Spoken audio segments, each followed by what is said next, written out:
Welcome to the Veil of Truth, your gateway to uncovering hidden insights and illuminating mysteries.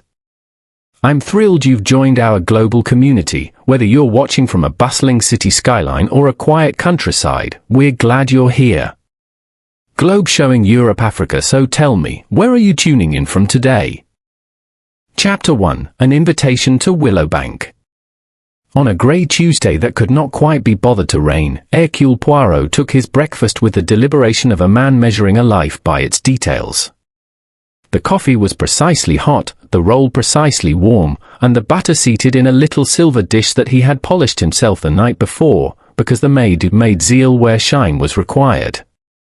A small vase held 2 white carnations of identical height. He had trimmed the taller by a whisper's breadth with nail scissors.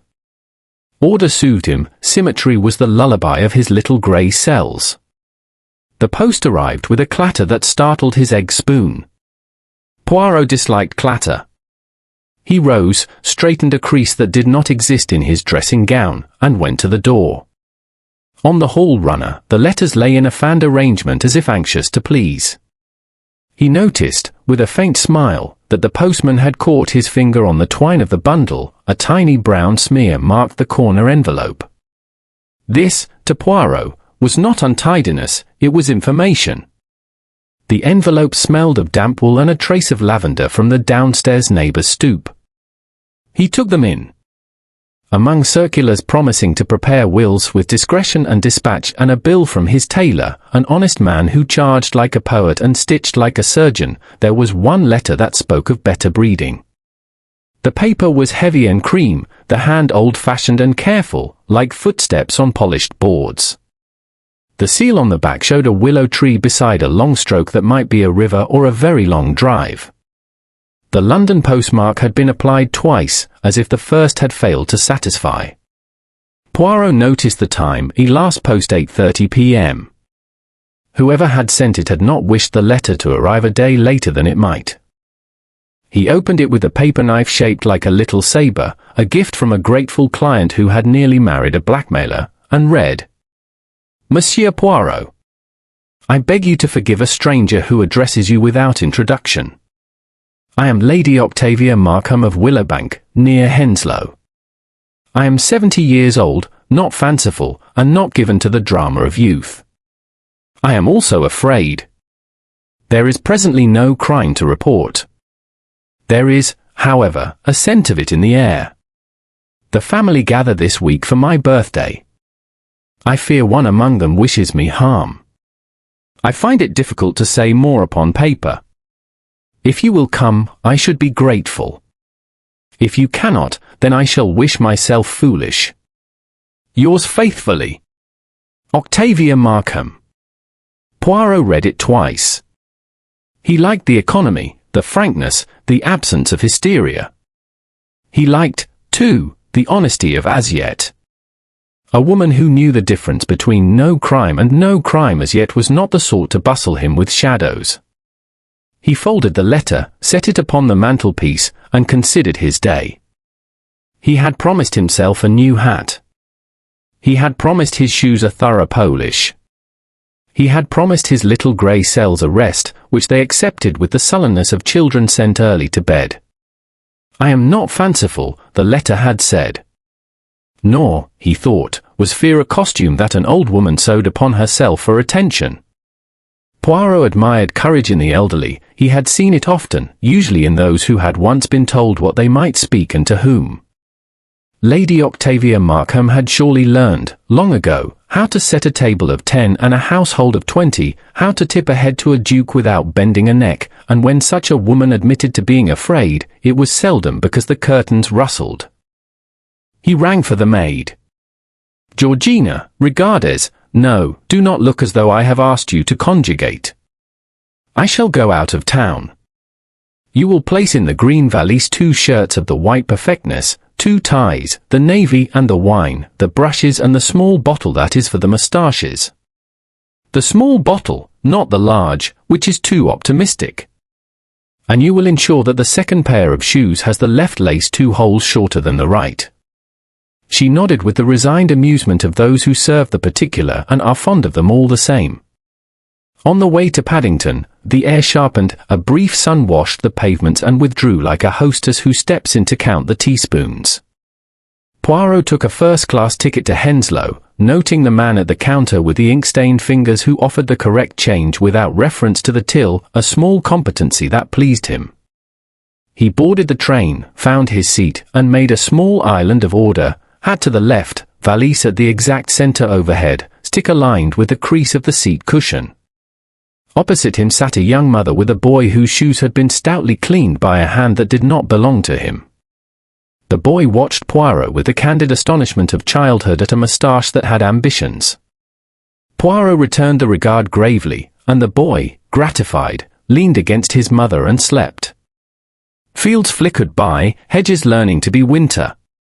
Poirot noted the clock at Maidenford station as they paused, 5 minutes slow, but the guard's watch, checked against the engines, was fast by 2. He wondered whether Lady Octavia's house would be run by clock or by bell, and whether either was kept. Henslow offered a platform that had once been loved and had now entered a difficult middle age. A man in livery awaited Poirot with a board on which his name was spelt correctly, a fact that made him kindly disposed to the man before he had spoken. The chauffeur's cap was brushed, his boots, however, had been persuaded rather than polished, and mud clung to the rear wheel arch in a rash. The car itself was magnificent and slightly embarrassed by the condition of the drive. "Mr. Poirot, sir?" "I'm Corbett, her ladyship's driver. We've 20 minutes to Willowbank." "Merci, Monsieur Corbett. You are new to the household?" "6 months, sir." Replaced a man who went to his sister in Devon. "Ah," said Poirot. "Families, they are to us the compass and the storm." The driver laughed politely and said no more. The road ran between fields and then through a wood where the trees leaned together as if gossiping. Willowbank announced itself late, the way some grand houses do, with an unexpected turn and a long descent beside a sheet of water that caught the light as a fish does, a quick flash, then calm. The house stood beyond, elegant rather than ostentatious, its stone a sober honey. On the left, a willow trailed its fingers in the lake, the leaves a fading green curtain. At the entrance, a footman with a measured face took the valise and conducted Poirot through a hall that smelt of beeswax and history. Portraits regarded him, their paint crackled into 1,000 little secrets. Poirot's gaze, respectful yet keen, found trifles, a chasing of dust on the lowest stair where a maid's arm would not naturally reach, a damp ring upon a shining console table where a glass had been set and removed in haste, the faintest scent of bergamot overlaying another, planty and faint, lily of the valley perhaps, that had forgotten to leave with the guest who wore it. Lady Octavia Markham awaited him in a morning room where the windows overlooked water and the tea tray had been placed in the wrong geometry for easy use. She rose. Age had made her bones obvious but had not conquered her height. The hair was white without apology, the eyes were blue without softness. She wore pearls with an ease that implied they were not jewelry but punctuation. "Monsieur Poirot," she said, holding out a hand that had signed papers and pressed call bells and, he suspected, comforted children who were no longer children. "Thank you for coming." "It is I who thank you, Lady Octavia, for your confidence. Your letter was an exercise in the good sense." She smiled. "One does not squander hysteria at my age. Do sit down." He Saturday. She poured tea herself, which told him a little about her impatience with ceremony when it did not serve. Then she looked out to the water and said, in the tone of a woman who will not provoke pity, "I am frightened." "Tell me," said Poirot gently. She told him of the coming birthday, the family summoned with a net of duty and the bait of celebration, her stepson Hugh, charming as summer and solvent as February, her companion Iris Trent, discreet to the point of being nearly invisible, her niece Beatrice Vale, who read more than she lived, Dr. Stephen Calthorpe, who had attended her chest through winters and her household through entertainments, and an art dealer, Mr. Lionel Gresham, who had lately insinuated himself by way of a painting that had always hung and had suddenly become valuable. It is not one thing, Lady Octavia said. It is a climate. I hear my name in rooms I have not entered. I find doors ajar that I remember closed. I discover generosity attributed to me, and I cannot recall having been so inclined. I had intended to alter my will next week. That decision has made me of more interest than is comforting. Poirot sipped, set down his cup in its saucer with a small exactness that said he was listening. And yet, you do not tell me whom you would remove from that document. I would not have you begin with prejudice, she said briskly. Let the facts educate us both. Mademoiselle La Vérité is an excellent governess, Poirot murmured, and received a ghost of a smile. From the window, the lake lay like a thought unspoken. A swan moved across it, its progress writing a white sentence Poirot could not yet read. He noted a gardener's shed near the willow, a pair of Wellington boots overturned beside it, and a rake leaning contrary to the angle one would expect if tidied by routine. He stored the detail away. He noticed, too, that the mantel clock in the morning room was 3 minutes slow, yet the carriage clock on the side table was right to the tick. Contradictions were not, in Poirot's experience, often alone. There is one more thing, Lady Octavia said, with reluctance that suggested this was the true reason she had sent for him. 2 nights ago I woke to the sound of someone in the library. I rose. I am not foolish, I rang for no one. One does not rouse a house for thieves who might be family. I went to the landing and listened. There was whispering. A man and a woman. I could not make out words, only shape. The man was urgent, the woman unwilling. When I made light in the corridor, the whispering ceased. In the morning I found nothing gone. But the cabinet in which I keep my papers had been disturbed. Nothing missing. Only, disturbed. C'est curieux, Poirot said softly. One moves the papers, one does not take the papers. It is the behavior of a person who wants them to be seen, or to be missed, or to be found by another. It is theatre. She nodded once. Precisely. Poirot rose. Lady Octavia, I shall stay at Willowbank if you permit. I will ask my questions, I will look with my eyes, I will listen with my ears, and I will, most of all, attend with the little grey cells. Until there is a crime, we shall be careful. If there is to be one, we shall be ready. Her relief was a small exhalation, but Poirot heard it as one hears the first drop from a thawing eve. Thank you. As he followed the footman to the guest room prepared for him, Poirot allowed himself the quiet satisfaction that came when pieces, as yet unnamed, began to suggest their places. In the corridor, a portrait of a young woman with an amused mouth had been removed, the rectangle of unfaded wall behind it was recent. He paused a fraction. The footman paused also. Old frames to be re-gilded, sir, the man said, too quickly. Mais oui, said Poirot. He smiled to himself. Already, Willowbank had begun to talk. It would, he thought, say more if asked with courtesy and precision.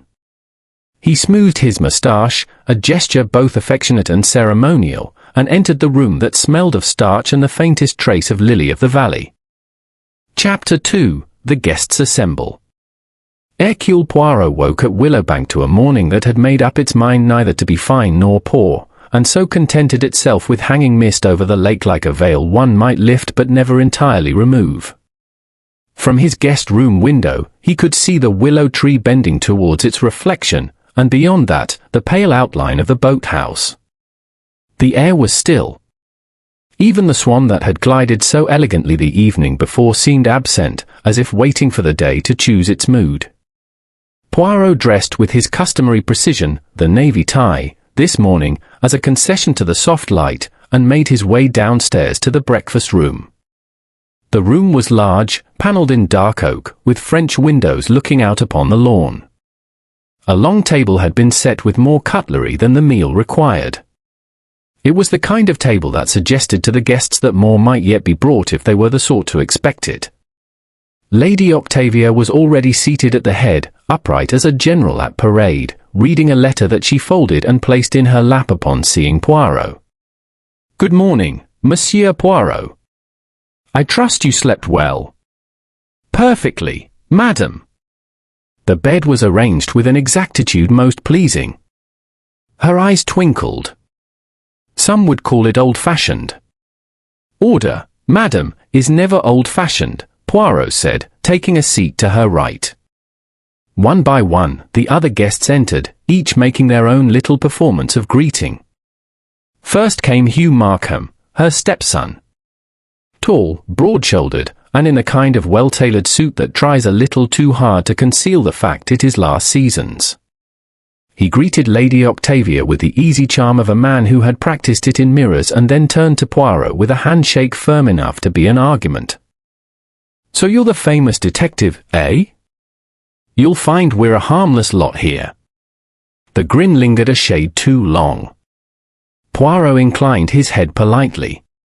"I look forward to discovering the harmlessness, monsieur." Next came Miss Beatrice Vale, Lady Octavia's niece. She was a small, slight woman in her mid-30s, with hair drawn back so tightly it gave the impression of a perpetual headache. She murmured a good morning without looking directly at Poirot and slipped into a chair halfway down the table, opening a book she had clearly brought with her as both shield and companion.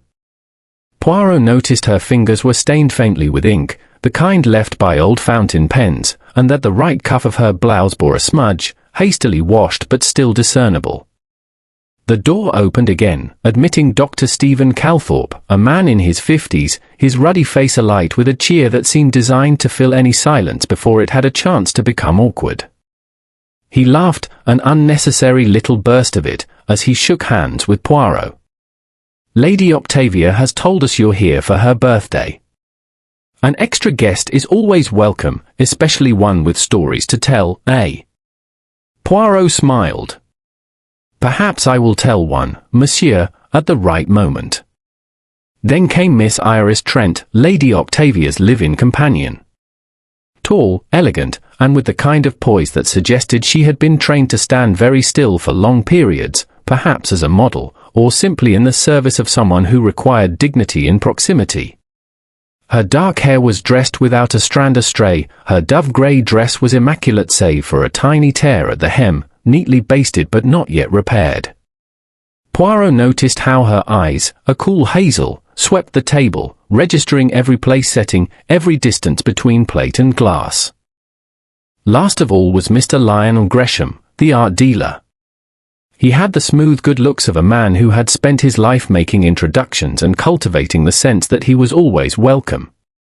His tie was patterned, his cufflinks gleamed, and he seated himself without waiting to be offered a place, remarking, "Lovely spot, Willowbank, a place that understands how to age gracefully." "Unlike people," Lady Octavia replied dryly, to which Gresham offered a smile as if she had paid him a compliment. Poirot, as they settled to breakfast, occupied himself with the small observations that were his private alphabet. Hugh, though apparently at ease, glanced twice toward a locked cabinet against the far wall, its keyhole discreetly capped in brass. Beatrice stirred her tea without drinking it, the rhythm slow, as though her mind were far away. Dr. Calthorpe spoke heartily, yet when Gresham mentioned a recent art auction, his eyes flicked momentarily towards Lady Octavia, gauging her reaction. Iris Trent buttered her toast with a steady hand but did not eat more than a bite, her attention seemed drawn to the exact arrangement of the silver on the sideboard. The talk at table was, as Poirot had expected, pleasant without being warm. The conversations ran in short, cautious bursts, like people crossing stepping stones and careful not to slip into deeper water. After breakfast, Lady Octavia suggested that Poirot accompany her on a short walk to take the air and meet the place in daylight. As they strolled beside the lake, the mist beginning to lift, she nodded toward the distant boathouse. "My late husband loved that spot. Hugh prefers the stables, though he rarely rides. Beatrice is happiest in the library. The others, well, they find their own corners. And Mr. Gresham, madam? He is not of the family. No. A recent acquaintance. He brought me news of a painting I own, claims it's worth a small fortune if sold abroad. I had not considered parting with it, but he is persistent. Poirot tucked that away, alongside the fact that Gresham had taken a seat from which he could easily watch both Lady Octavia and the locked cabinet during breakfast. When they returned to the house, Poirot excused himself to admire the library. This, in truth, meant a quiet inspection. The room was long, with high windows and shelves of dark wood. The rug beneath the writing desk was minutely misaligned, showing a faint drag mark as though something heavy had been shifted recently. The air held a faint trace of cigarette smoke, though he had not yet seen anyone smoke indoors.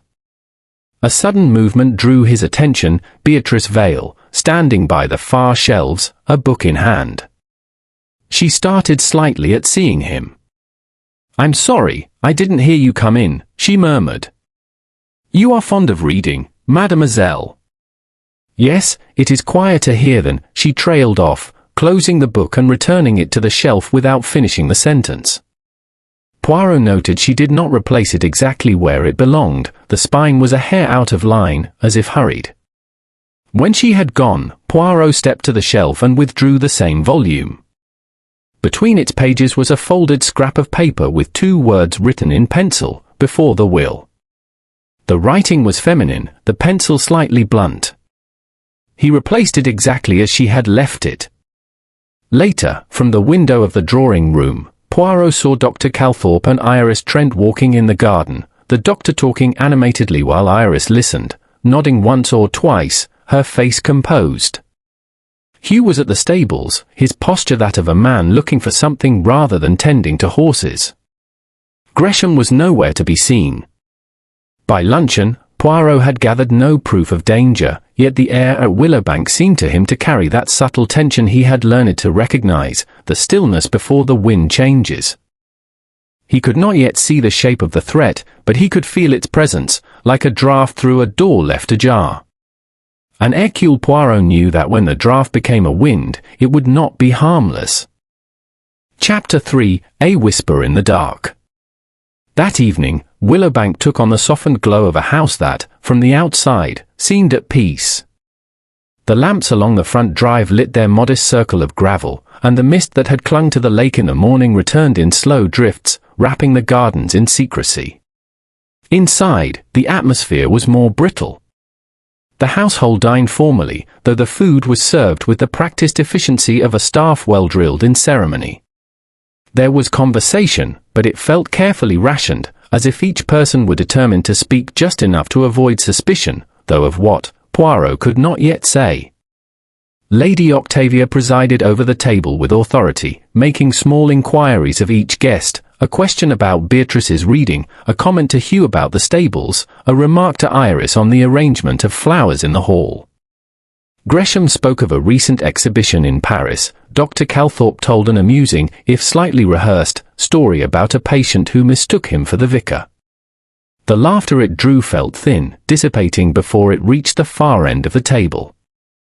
Poirot, for his part, contributed little beyond the occasional observation. He preferred to listen.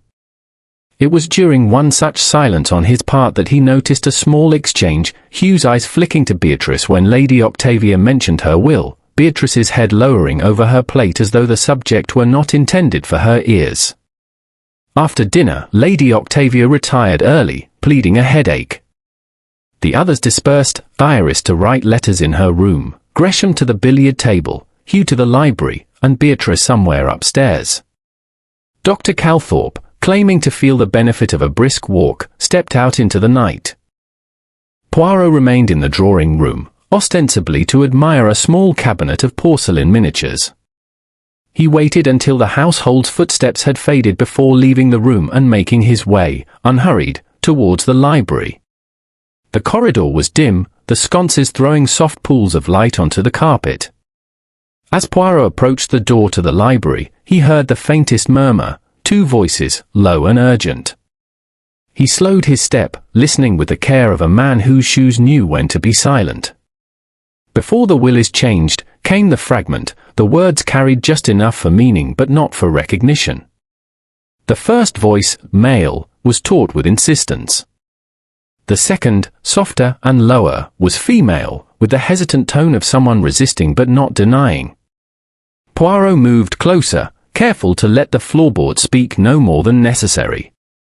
Now he could distinguish the rhythm of the exchange, though not every word. The man pressed, "It has to be now, or we lose everything." The woman replied in an anxious whisper, "I can't, not like this." A chair scraped. Poirot drew back a step, just enough to become part of the corridor's shadows. The library door opened, and Dr. Stephen Calthorpe emerged. His ruddy face was composed, but his eyes darted briefly left and right. Seeing no one, he began to whistle, a light, tuneless sound too casual to be entirely natural. He turned down the corridor towards the rear of the house. A moment later, Beatrice Vale stepped into the doorway. Her face was pale, her gaze unfocused. She clutched a book to her chest as if it were a shield. When she saw Poirot, her hands tightened on the spine, and she gave a small start. "Oh. I didn't realize anyone was still about," she said, forcing a faint smile. "Ah, mademoiselle," Poirot replied warmly, "the hour is not so late, and a house such as this, it invites the quiet wanderings, does it not?" She hesitated, then nodded. "I suppose it does." She made to pass him, but Poirot stepped aside only after a slight pause, as though weighing the exchange. When she was gone, he entered the library. The air was faintly warm, the smell of the fire mingled with something sharper, the lingering trace of Dr. Calthorpe's tobacco. The desk showed signs of recent use, an ink bottle uncapped, blotting paper askew, and the lid of a small wooden cabinet slightly open, though the lock hung fast. Poirot examined the cabinet without touching it, noting the faint smudge of a fingerprint on the brass. On the writing table lay a folded sheet of paper, blank on both sides. To most it would have been meaningless, but to Poirot, the fact it had been folded at all, neatly, into precise thirds, suggested it had once held writing that had since been destroyed. A sound at the far end of the room drew his attention, the soft click of the French windows being latched. He crossed the carpet in measured steps, finding the latch newly secured but a faint condensation mark on the glass where a hand had rested. Someone had been outside recently, perhaps listening at the window. Poirot closed the curtains and left the library, walking slowly back towards the guest rooms. His mind sorted the fragments, the overheard urgency, the words before the will is changed, the unlikely pairing of Calthorpe and Beatrice, the open cabinet, the folded blank paper. These were not yet pieces of a whole, but they hinted at a picture that was less about theft and more about timing, and about opportunity. On his way upstairs, he passed Iris Trent descending, a slim torch in her hand. "Couldn't sleep," she said lightly. "I thought I heard someone in the conservatory." "Probably just the wind." "Ah, the wind," Poirot murmured. "It is often blamed for footsteps and doors that we would rather not think about." Her eyes narrowed faintly, but she offered a brief smile and moved on. Poirot watched her go, noting the way she kept the torch angled low, avoiding the wall where its beam might be seen from another room. Back in his own quarters, Poirot sat at the small writing desk, his hands steepled. The little grey cells were busy, though not yet satisfied. He had not been engaged to prevent a crime in the abstract, he was here because Lady Octavia believed harm might come to her, and tonight, he had overheard words that spoke of a plan already in motion. He reflected on Beatrice's pale face, on Calthorpe's too brisk whistle, on the fact that neither had the composure of an innocent surprised in private conversation. There was motive implied, before the will is changed, but the method, the aim, the precise nature of what they intended, these remained cloaked. Poirot's gaze drifted to the lake beyond the window. In the moonlight, the water surface was unbroken, its calmness concealing the depths beneath. It struck him that Willowbank was much the same, an elegant surface over something that moved unseen. Tomorrow, he decided, he would begin to test the currents, gently at first. A question here, a misplaced remark there. People, like lakes, often reveal their depths when stirred. And Hercule Poirot, whatever his enemies might think, knew precisely how to stir without appearing to trouble the water at all. Chapter 4, A Death at Breakfast. The following morning at Willowbank dawned brittle and cold, with a frost on the lawns that glimmered like powdered glass. From the windows of his room, Poirot could see the lake's surface filmed with a pale mist, the willows' drooping branches tracing faint lines in the still water. He rose early, not out of habit but because he liked to observe a household before it had fully put on its day's mask. The corridors were quiet, the occasional creak of a floorboard sounding far away. In the breakfast room, the table was laid with meticulous care, the silver coffee service gleaming, the napkins folded with mathematical precision. Lady Octavia was already at her place at the head of the table, wearing a dove-grey morning gown and a small brooch shaped like a bow. She greeted Poirot with a smile that held a trace of relief. "An early riser, Monsieur Poirot." "Only when there is something to rise early for, madam," he replied, seating himself to her right. They spoke quietly of trivialities until the others arrived in uneven succession. Iris Trent came first, composed and fresh, her dress in perfect order as if she had been ready for hours. Beatrice followed, looking pale, her hair a little untidy. She muttered a good morning and sat 2 places down. Hugh arrived next, rubbing his hands together against the chill, and last of all was Lionel Gresham, who seemed to bring a draught of outside air with him. Dr. Calthorpe appeared a few minutes later, whistling as if the day held nothing but promise. He took the chair opposite Lady Octavia, directly across from Poirot, and remarked on the fine frost before reaching for the coffee pot. The maid entered with a tray of hot rolls and began moving between the places. Coffee cups were poured, first for Lady Octavia, then for Gresham, then for the others in no particular order. Poirot watched with interest as the sugar bowl was passed. He noted that Lady Octavia did not sweeten her coffee, while Gresham added 2 spoonfuls.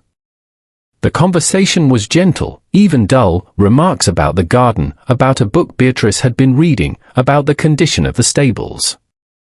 Poirot was considering a question about the previous evening when it happened. Gresham, in the midst of an anecdote about an auction, stopped abruptly. His hand went to his chest, his eyes widened as if at some private shock. The cup slipped from his fingers, striking the saucer with a sharp crack and spilling dark liquid onto the tablecloth. He made a choking sound and half rose from his chair before collapsing sideways. For a moment, no one moved. Then Calthorpe was on his feet, bending over Gresham, his hands fumbling for a pulse. Lady Octavia's chair scraped back. Iris gave a small cry and clutched the back of her seat. Beatrice sat rigid, eyes fixed on the scene. "He's gone," Calthorpe said after a few seconds, his voice grave. "I'd say heart failure, or," he hesitated, "or poison. Digitalis, perhaps. The symptoms fit." The word poison seemed to draw the air out of the room. Hugh swore under his breath. Lady Octavia's face paled, but her voice was steady. "Poirot," she said, "you must see to this." "Please." Poirot inclined his head. "Madam, I will do what I can. But first, no one must leave this room." "Not yet." He knelt briefly beside Gresham's body, his eyes moving over the face, the lips, the still hand resting near the fallen cup. Then he stood and examined the coffee service. The pot was still warm, the remaining coffee poured clear into a cup. The sugar bowl, however, bore a faint residue clinging to one side, as though something had been pressed against it and removed. Poirot turned to the maid. "Who prepared the coffee this morning?" "I did, sir," she said nervously. "In the kitchen.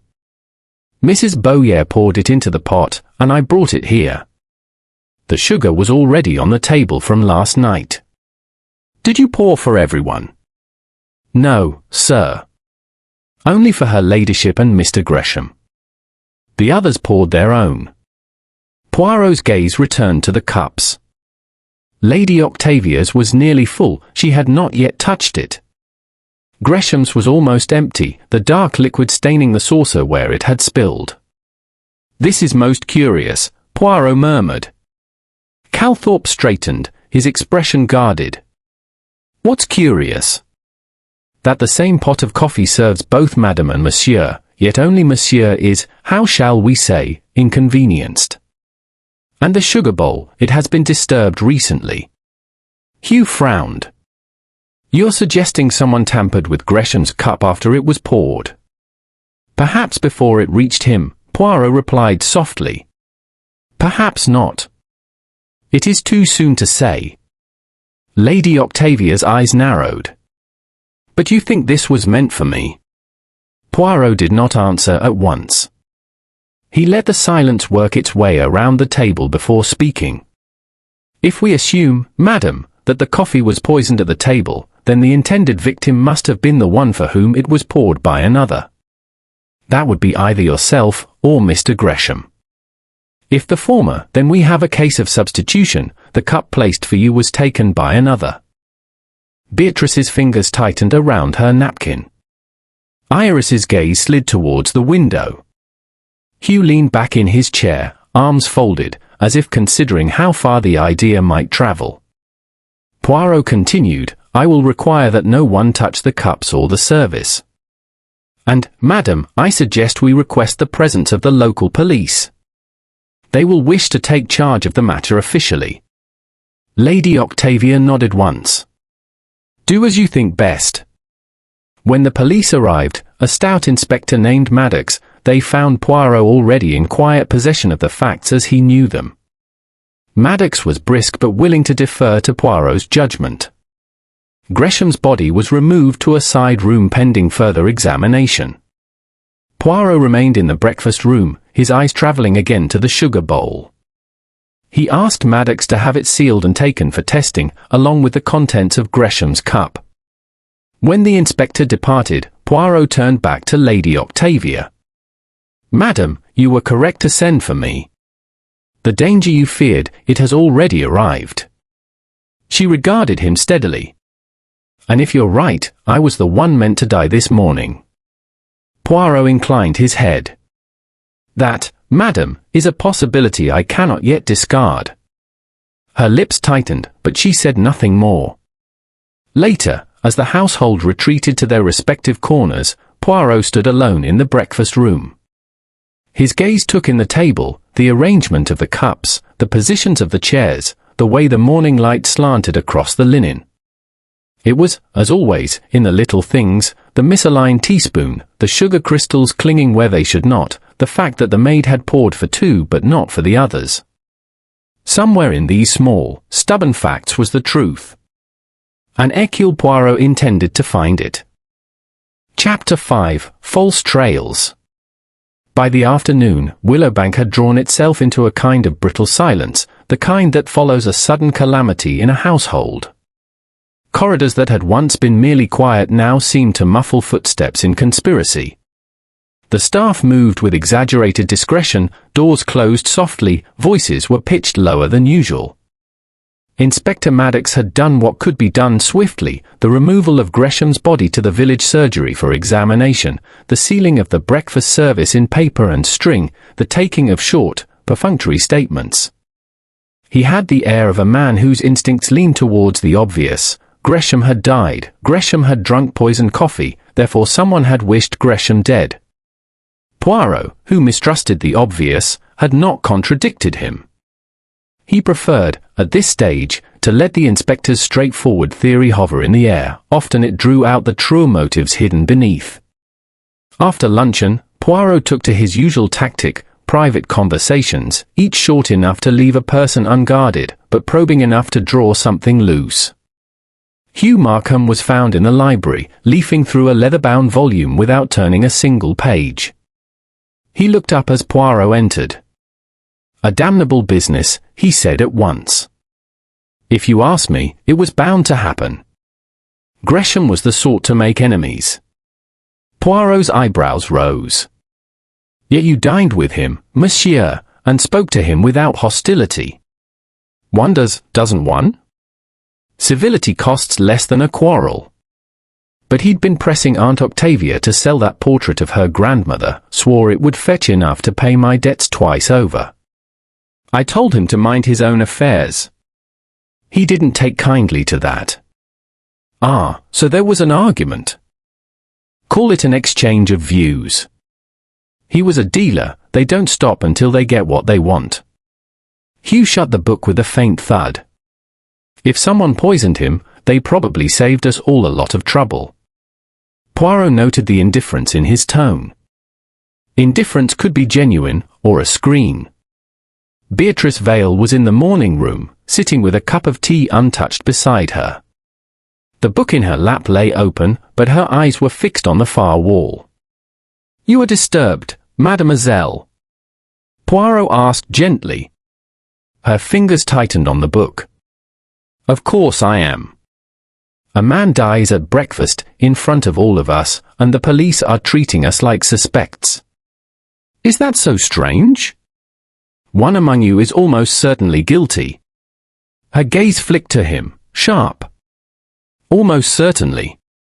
Ah, but the truth, it can surprise us, no? Tell me, you did not drink coffee this morning. No. I never do. It makes my hand shake. Poirot tilted his head.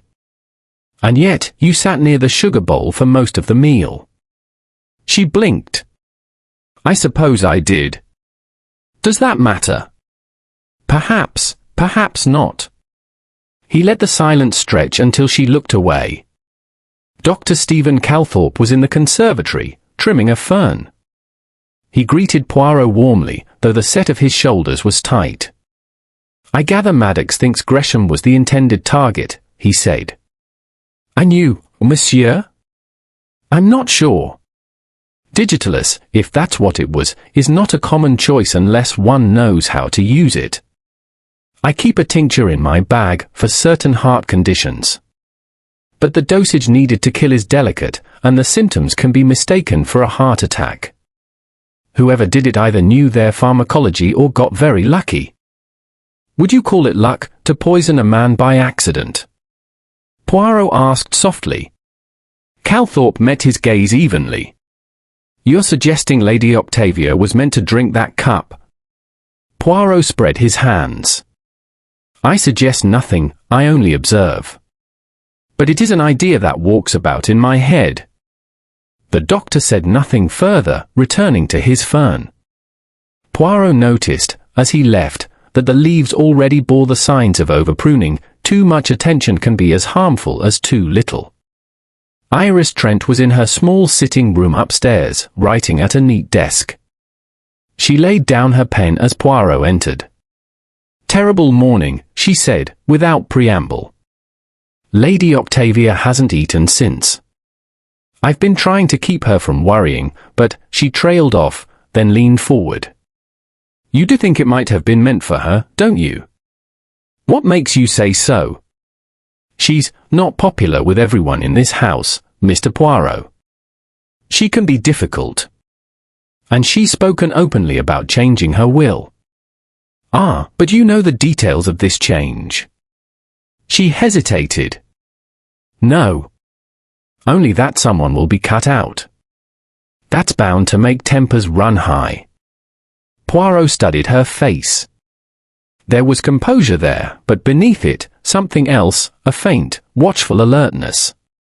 By early evening, Poirot had gathered fragments enough to make a pattern, though not yet a picture. Several people had motive to wish Gresham gone. Several others, or perhaps the same, he might profit by Lady Octavia's sudden death. And there were facts that would not yet align. Only Lady Octavia and Gresham had been served coffee by the maid. The sugar bowl had been disturbed between the pouring of the coffee and the drinking of it. Gresham had not been seated when the cups were first placed. This last point troubled Poirot the most. If the poison cup had been placed for Lady Octavia, it might have been taken by Gresham when he sat down. But such a substitution would require either an accident, unlikely given the care of the staff, or someone's deliberate rearrangement. That night, over a light supper, Poirot found Lady Octavia quiet but resolute. "You've been talking to them all," she remarked. "Well? Which one is it?" Poirot smiled faintly. "It is still too soon to name the bird, madam, though we may have seen its shadow." She shook her head. "I dislike shadows, Mr. Poirot. They make one imagine shapes that aren't there." "Just so," Poirot replied. "Which is why we must be certain, not only of the shape, but of its size, its color, and whether it can fly." Later, in his room, Poirot reviewed the day's conversations. Every answer seemed to contain its own contradiction. Hugh spoke of debts but dismissed Gresham's death as almost convenient. Beatrice denied interest in coffee but sat beside the sugar bowl. Calthorpe warned of digitalis with the confidence of an expert, yet downplayed the possibility of a mistake. Iris hinted at will changes but claimed ignorance of details. It was a web, and like all webs, it had a center. Poirot suspected that center was not Gresham at all. And so, even as the house prepared for uneasy sleep, Hercule Poirot decided his next move. In the morning, he would not ask questions. He would watch every hand, every glance, every small, telling act. Because, as he well knew, the truth liked to walk in daylight, if one had the eyes to see it. Chapter 6: The Second Attempt. The next day dawned with an almost artificial brightness, a thin winter sun that gilded the frost but offered no warmth. Willowbank's household went about its morning in a brittle parody of normality. The servants laid fires, the scent of wood smoke mingled with the faint polish of beeswax, and yet the corridors held a tension that made every creak of floorboard sound like the approach of something unwelcome. Poirot spent the morning quietly in the library, ostensibly examining the titles in the long wall of books, but in truth observing the movements of the household. Hugh came in twice, each time taking no book but glancing towards the locked cabinet. Beatrice arrived once, selecting a slim volume of poetry and slipping it into her sleeve as if she preferred no one to know she had borrowed it. Iris passed through without pausing, leaving a faint trace of lily-of-the-valley perfume behind her. Dr. Calthorpe did not appear at all. By midday, Lady Octavia had resumed her habit of taking luncheon in the smaller drawing room, a sunny chamber that overlooked the lake. Poirot joined her, and though she ate little, she appeared more composed than she had the previous day. "It will not do," she said suddenly, setting down her fork. "This waiting. If someone means to kill me, let them get on with it." Poirot raised a hand. "Madam, such an attitude is admirable in the stoic, but unwise in the living. It is my task to ensure that any such attempt fails." "Then I hope you are as good as your reputation," she replied, with a faint smile that did not quite reach her eyes. That afternoon, Lady Octavia announced she would host a small gathering in the drawing room before dinner, to remind us that this is still my birthday week, however poorly it has begun. It was a deft move, a command for civility disguised as an invitation. At 6:30, the guests assembled. A fire burned brightly in the hearth, the curtains were drawn against the encroaching night. Iris presided at a side table set with decanters, pouring sherry into small crystal glasses. Poirot, seated near the window, allowed his eyes to drift over the scene. The decanter of pale gold liquid was full to the shoulder, the glasses gleamed. Lady Octavia was among the last to enter, leaning lightly on a carved walking stick. She took a seat near the fire, and Iris brought her a glass of sherry. Poirot's gaze followed the glass from decanter to tray to Lady Octavia's hand. Hugh was speaking to Beatrice in low tones by the mantelpiece. Dr. Calthorpe stood at the drinks table, pouring a measure for himself. Gresham's absence, though only a day old, seemed to leave a perceptible gap in the balance of the room. Lady Octavia raised the glass to her lips. Poirot's eyes caught a detail, infinitesimal, but enough. A faint ring of moisture on the rim, as though the glass had been handled and set down again before reaching her. And, more telling still, the smallest crystal grain clinging inside the bowl of the glass, visible only in the firelight's reflection. He was on his feet before she could take a sip. Crossing the carpet with a grace that belied his years, he'd stumbled, a performance so modest that no one could have guessed it was deliberate, and brushed her hand lightly. The sherry spilled, a golden stain spreading across the carpet. "Ah, mille pardons, madam!" Poirot exclaimed, offering his handkerchief. Lady Octavia looked at him sharply, then at the glass. "That was no accident, was it?" she said quietly. Poirot did not answer at once. Instead, he turned to the others. "I fear I have clumsily deprived her ladyship of her refreshment. Might we have another glass?" The request was met with an awkward pause. Iris moved to refill the glass, but Poirot held up a hand. "No, mademoiselle. I think perhaps we shall all take tea instead. Something warm, it will be more suitable for this cold evening, n'est-ce pas?" It was not a suggestion. Iris hesitated, then nodded and left the room, her steps measured. When she was gone, Lady Octavia leaned towards Poirot. "Well? What did you see?" "Only that the glass you were given was not as it should be. The residue inside was most suggestive. I believe, madam, that had you drunk it, you might not now be speaking with me." Her eyes narrowed. "Then someone has tried again." Poirot inclined his head. "And they will not stop until either they succeed, or they are caught." The tea arrived, carried in by the parlour maid under Iris's direction. Conversation resumed, but it was stilted. Poirot let his gaze rest briefly on each face, searching for the minute betrayals that follow a thwarted plan, the tightening of a jaw, the quick dart of an eye. Beatrice kept her eyes on her saucer. Hugh's manner was more animated than usual, as though forcing good cheer. Calthorpe drank his tea in silence, the set of his shoulders betraying an uncharacteristic stiffness. Iris, when she re-entered, appeared entirely composed, though Poirot noticed she avoided looking directly at Lady Octavia. Later, after the guests had dispersed to dress for dinner, Poirot remained behind in the drawing-room. The sherry decanter still stood on the side table. He lifted it carefully, noting that its stopper had been replaced askew, a small but telling carelessness. The remaining sherry caught the light in the same way as the liquid that had nearly passed Lady Octavia's lips. He held the decanter to his nose, inhaled delicately, and detected, beneath the nutty sweetness, a faint bitterness, metallic in character.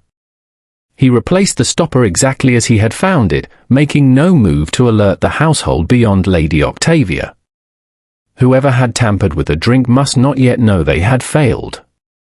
That evening, over a discreet supper with Lady Octavia in her private sitting room, Poirot recounted his observations. "They grow bolder, madam," he said gravely.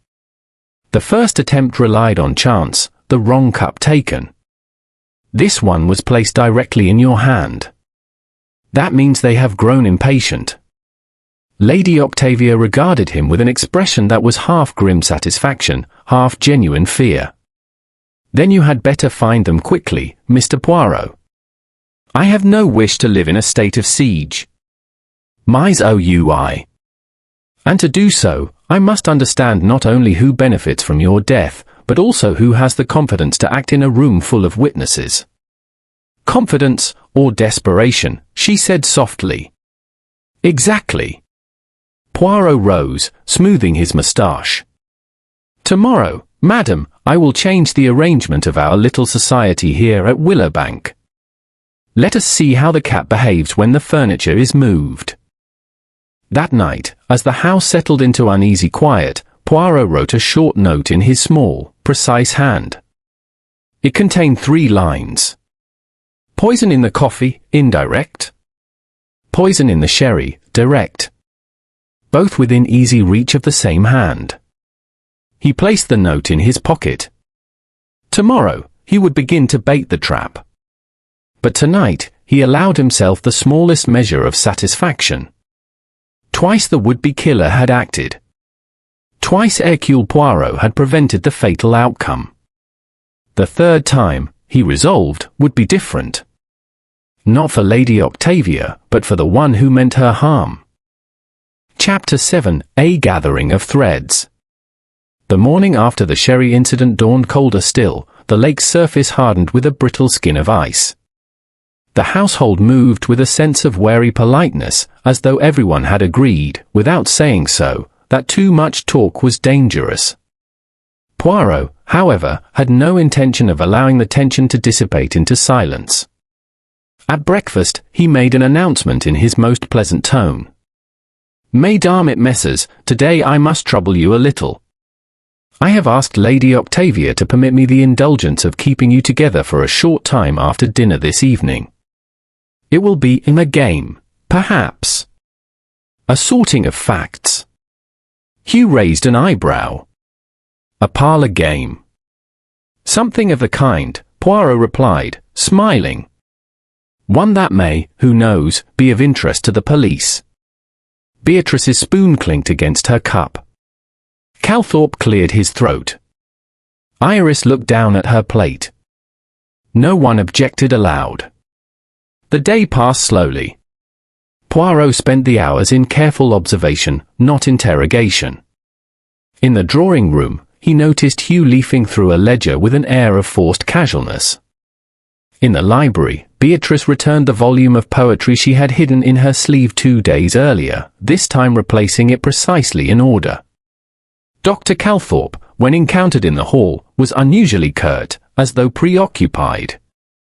Lady Octavia received visitors in her morning room, first Iris, then Hugh, each emerging with expressions carefully composed. Poirot filed the details away. In his experience, a household under pressure behaved like a chemical solution. Shake it enough, and the individual elements revealed themselves. At precisely 8 o'clock that evening, the household assembled in the drawing room at Poirot's request. A fire burned in the grate, the curtains were drawn tight against the cold night. Poirot took his place near the mantelpiece, his small frame and immaculate dress commanding more attention than his voice alone might have done. "Miss Amos," he began, "we have had in this house 2 attempts, I say attempts, though one of them was, tragically, successful, upon human life. We have also had much talk of wills, of inheritances, of debts, of disputes. Such matters are the ordinary companions of suspicion." He paused, letting his gaze travel from face to face. "But I am a man who believes in the little details. Who sat where? Who touched what? Who had the opportunity? And I think, perhaps, we are ready to examine some of those details together." Hugh gave a short laugh. "So this is to be an inquest of your own, is it?" Poirot inclined his head. "Of a sort. Let us begin with the morning of Mr. Gresham's death. Lady Octavia, your coffee was poured first. Then Mr. Gresham's. The maid confirms this. Tell me, Hugh, where were you when the cups were poured?" "At the sideboard," Hugh said promptly. "I was getting marmalade." "And you, Beatrice?" She hesitated. "I think I was already at the table." "Beside the sugar bowl?" Poirot nodded slowly. "Indeed." "And the sugar bowl, as I observed later, had been disturbed, moved, perhaps, or handled." "Dr. Calthorpe, you were at the table by then?" "Yes," Calthorpe said, his voice a little sharp. "I don't remember touching the sugar bowl." "Yet you poured yourself coffee later." "I did." Poirot let that hang for a moment before turning to Iris. "And you, mademoiselle?" "I was near the window," she said. "I didn't drink coffee." "Ah. But you were, I think, the one who placed the cup before Mr. Gresham." "No, I don't think so." Iris's brow furrowed. At least? I don't remember. Poirot shifted his weight slightly, his voice remaining mild. Now we come to the second attempt, the sherry. Lady Octavia, you were given your glass directly by Miss Trent. That is correct, Lady Octavia said. Yet before it reached you, it was on the table, yes. She nodded. Poirot's eyes moved to Calthorpe. Doctor, you stood at the table then, I think. I may have. I was getting a glass for myself. And Hugh, you were speaking to Beatrice by the fire. That's right. Poirot looked at Beatrice. And you did not approach the table at all. No. I dislike sherry. Poirot turned to the group at large. It is curious, both times, the poisoned drink was prepared in the open, among you all. And yet the tampering must have been done in a moment so small as to pass unnoticed. That is why I say, it is not a matter of poison, but of position. Where you were, what you could reach, what your eyes could see. He allowed a silence to stretch, letting them imagine the significance. Then, with sudden precision, Poirot began asking rapid, seemingly trivial questions. To Hugh, what colour tie did you wear that morning? Blue. To Beatrice, how many rolls were on the tray when you sat down? I don't know. 4? 5. To Calthorpe, was the decanter of sherry full or half full when you poured? Full, I think. Each answer, however banal, Poirot weighed against the picture forming in his mind. He saw Hugh's shoulders tense when asked about his tie, not from guilt, but from the reminder that he was being measured. He noted Beatrice's uncertainty about a small fact near her, perhaps genuine distraction, perhaps deliberate vagueness. Calthorpe's reply was too quick, as if rehearsed. Finally, Poirot straightened. One more thing.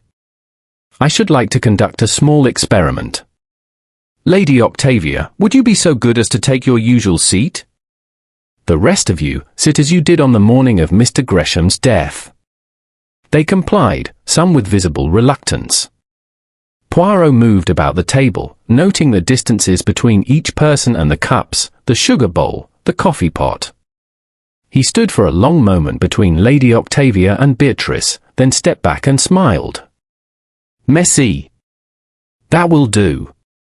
The gathering broke up soon after, each person withdrawing under the pretext of dressing for bed. Poirot lingered with Lady Octavia by the fire. You saw something, she said. I saw what I needed to see, madam. The pattern is there now. It only remains to show it to the others. And you'll do that tomorrow? Tomorrow, yes. Tonight, I let the threads rest where they have fallen. By the morning, some will tangle themselves a little further. Lady Octavia gave him a long look. You enjoy this, don't you? Poirot's eyes softened. Madam, I enjoy justice. The rest is embroidery. Later, in his room, Poirot reviewed his notes. Every fact, every glance, every contradiction had been brought into focus by this evening's little play. He now knew who had moved the poisoned cup, who had handled the sherry glass, and why both acts had the same author. It was not quite time to name the culprit. That moment, the denouement, would come tomorrow, and it would be complete. He closed his notebook, extinguished the lamp, and let the quiet of Willowbank settle around him. Somewhere in the house, footsteps passed in the corridor, light and quick. Poirot smiled to himself. The trap was nearly sprung. Chapter 8, The Truth Revealed. The following morning dawned crisp and sharp, the sky a pale, unbroken blue. Inside Willowbank, a certain expectancy seemed to have taken hold. Doors opened and closed with more haste than usual, voices murmured behind them. The events of the past 2 days had stripped away the last pretense of civility. At precisely 11 o'clock, Poirot sent word that the household was to assemble in the library. Lady Octavia, composed though watchful, took her seat near the fire. Hugh lounged in a leather armchair, his posture an elaborate show of nonchalance. Beatrice sat stiffly, hands clasped in her lap. Dr. Calthorpe stood by the window, looking out at the frost-covered lawn, and Iris Trent positioned herself near the bookcases, her expression unreadable. Poirot, immaculate as ever, stood before the hearth, fingertips resting lightly together. "Miss Amos," he began, "we have shed a most uncomfortable few days. A man has died, Mr. Lionel Gresham, and there have been not one, but two attempts upon Lady Octavia's life. It is time to speak plainly. There is no more room for shadows." He paced a few steps, his eyes on no one in particular. From the beginning, there were two possibilities regarding Mr. Gresham's death, that he was the intended victim, or that he died by accident, taking a cup meant for another. The evidence, it was small, but it spoke. The maid poured coffee for Lady Octavia and for Mr. Gresham. Lady Octavia's cup remained untouched. Mr. Gresham's was nearly empty when he fell.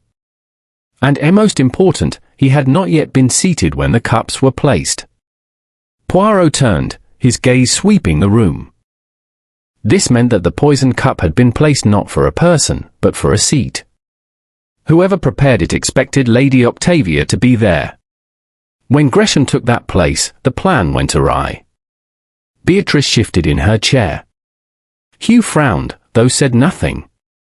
Poirot went on. In the second attempt, the sherry, there was no such confusion. Lady Octavia was handed the glass directly. It was no accident that it contained poison. It was also no coincidence that, on both occasions, the opportunity to tamper with the drink lay with the same person. He stopped pacing, facing the group. The question became, who had the necessary position? In the breakfast room, it was someone within easy reach of the sugar bowl after the cups were poured. In the drawing room, it was someone who could approach the sherry table before the glass reached Lady Octavia. Poirot smiled slightly. The answer, Miss Amos, is the same. In the breakfast room, Beatrice Vale sat beside the sugar bowl. In the drawing room, she was nearest the drinks table before Miss Trent carried the glass to Lady Octavia. Beatrice's lips parted in protest, but Poirot held up a hand. "Permit me, mademoiselle." The motive was equally clear. Lady Octavia was to change her will. You, Mademoiselle Vale, had overheard this in the study 2 nights before the first attempt. You spoke with Dr. Calthorpe then, did you not? He urged haste. The words I heard through the door were before the will is changed. You feared losing your share, and in your desperation, you decided to act. Calthorpe turned sharply. Now see here. Poirot's gaze flicked to him. You, Doctor, were her confidant, yes. But in this matter, you were an accessory only in conversation, not in deed. Mademoiselle Vale acted alone. Beatrice shook her head, colour rising to her cheeks. This is absurd. You have no proof. Au contraire, Poirot said gently. The proof is in the details. After Mr. Gresham's death, a monogrammed handkerchief of yours was found beneath the sideboard, with traces of digitalis upon it. You dropped it in your haste when placing the poisoned sugar. And when I reconstructed the seating, you placed yourself exactly where you had been that morning without hesitation, showing me you remembered precisely where you Saturday. Innocent people forget such details, guilty ones never do. Lady Octavia's eyes narrowed. And the sherry? Equally simple, Poirot replied. You lingered near the side table before Iris poured, lifting a glass under the pretense of examining it. A few grains of powdered poison were enough. They dissolved quickly, leaving only the faintest residue I noticed in the firelight. Iris's face showed a flicker of something, perhaps the relief of being exonerated. Poirot's voice softened. Mademoiselle Vale, you did not intend to kill Mr. Gresham. He was merely in the wrong place at the wrong time. but the second attempt was deliberate. And for that, there can be no excuse. Beatrice's composure broke. She was going to cut me out, she cried, turning to Lady Octavia. After everything I've done for you, years in this cold house, at your beck and call, treated like an unpaid servant. Lady Octavia's reply was icily calm. Years in which I housed and clothed you, Beatrice. Years in which you could have made your own life, if you'd wished. Beatrice looked at Poirot, her eyes wide and desperate now. I didn't mean. But Poirot shook his head. You meant enough. The law will decide the rest. At a signal from Poirot, Inspector Maddox, who had been waiting in the hall, entered and quietly placed Beatrice under arrest. She went without struggle, though her eyes remained fixed on Lady Octavia, burning with something between hatred and despair. When they were gone, the silence in the library was heavy, broken only by the ticking of the clock on the mantel. Lady Octavia exhaled slowly. So it was she, all along. I should have known. Poirot inclined his head. Madam, it is not always easy to see betrayal when it wears the face of family. Hugh stood, rubbing a hand over his jaw. I suppose that clears the rest of us, then. Of this crime, yes, Poirot said. But it is always good, monsieur, to examine one's affairs, debts, disputes, before they become motives for something worse. Calthorpe gave a short, humourless laugh. I doubt I'll be coming to Willowbank for dinner again. That, Lady Octavia replied dryly, is perhaps wise. Poirot allowed himself a small smile. And so, Miss Amos, the matter is concluded. The little grey cells have had their satisfaction, and justice will be done. He turned to Lady Octavia. May I offer one last piece of advice, madam? By all means. Have the will altered at once. But tell no one the changes you make. Mystery, in this case, will be your best safeguard. Lady Octavia regarded him with a rare warmth. You may be right, Monsieur Poirot. I'll consider it. That afternoon, Poirot took his leave of Willowbank. The frost still lingered on the lawn, the willow branches swayed lightly in the breeze. As the car carried him down the long drive, he looked back at the house, elegant, imposing, and once more, on the surface at least, serene. But Poirot knew that beneath its polished exterior, Willowbank would not soon forget the week when suspicion moved from room to room like a draught, and when a quiet man with a meticulous moustache had stirred its still waters until the truth rose to the surface.